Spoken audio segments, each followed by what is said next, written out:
అందరికీ నమస్కారం అండి.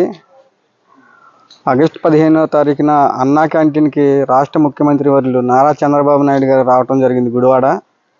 ఆ రోజు ఆటో డ్రైవర్ల పేర్లు నా పేరు ఇస్తుంటే నేను ఏమనుకున్నానంటే ఈ ఎదర కుర్చీలో ఉంటామేమో మైక్ ఇచ్చి మాట్లాడమంటారేమో అనుకున్నాను. అది కాకుండా ముఖ్యమంత్రి గారు పక్కన కూర్చొని నారా చంద్రబాబు నాయుడు గారు పక్కన కూర్చోబెట్టుకొని మాట్లాడి నువ్వేం చేస్తావని అడిగారు. నేను ఆటో తోలుతానని చెప్పాను. ఇంకో విషయం కూడా చెప్పానండి, 2017 వరకు కూడా నేను డ్రైవర్నేనండి. 2017 తర్వాత నేను ఎస్సీ కార్పొరేషన్ లోన్లో ఆటో తీసుకున్నానని కూడా చెప్పానండి. అంతే కదండి. ఆయన అడిగారు, మీరు డీజిల్ ఆటో తోలుతున్నారా పెట్రోల్ ఆటో తోలుతున్నారా అని అడిగారండి. అడిగినప్పుడు నేను చెప్పిన సమాధానం అంటే డీజిల్ ఆటో తోలుతున్నానని చెప్పాను.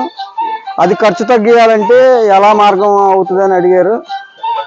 పెట్రోల్ ఆటో తోలుతున్నారా డీజిల్ ఆటో తోలుతున్నారని ముఖ్యమంత్రి గారు అడిగారండి. అడిగినప్పుడు నేను డీజిల్ ఆటో తోలుతున్నాను అన్నాను. ఖర్చు తగ్గే ఉపాయం ఏమైనా ఆలోచించామన్నారండి.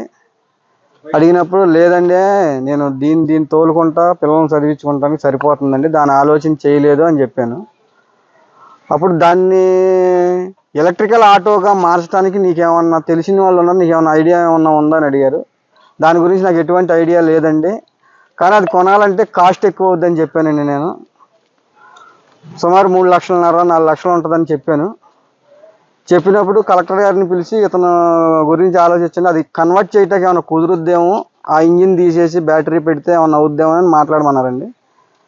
తర్వాత ముఖ్యమంత్రి గారు సభ అయిపోయినాక వెళ్ళిపోయారండి. కలెక్టర్ గారు నన్ను పిలిచారు.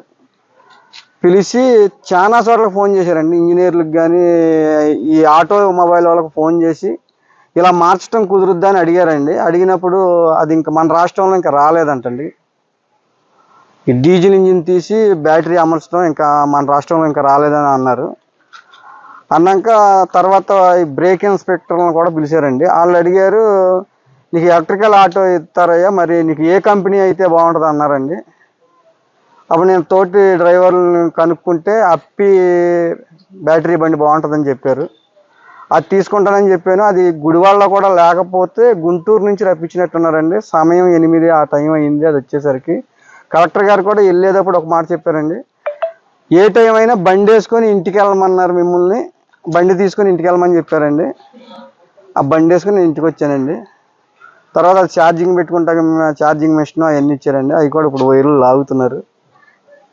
ఎలా ఫీల్ అవుతున్నావు? సీఎం గారు అంత క్లోజ్ గా మిమ్మల్ని మీ ఫ్యామిలీతో మాట్లాడి ఇప్పుడు ఆటో ఇచ్చారు, అసలు ఎలా ఫీల్ అవుతున్నావు? మామూలుగా ఫీల్ అవుతున్నా, ఊహించలేదండి అసలు. ఎప్పుడన్నా ఇప్పుడు ఎంతో మంది నాయకులను చూసాం, అన్న పని చేస్తామంటే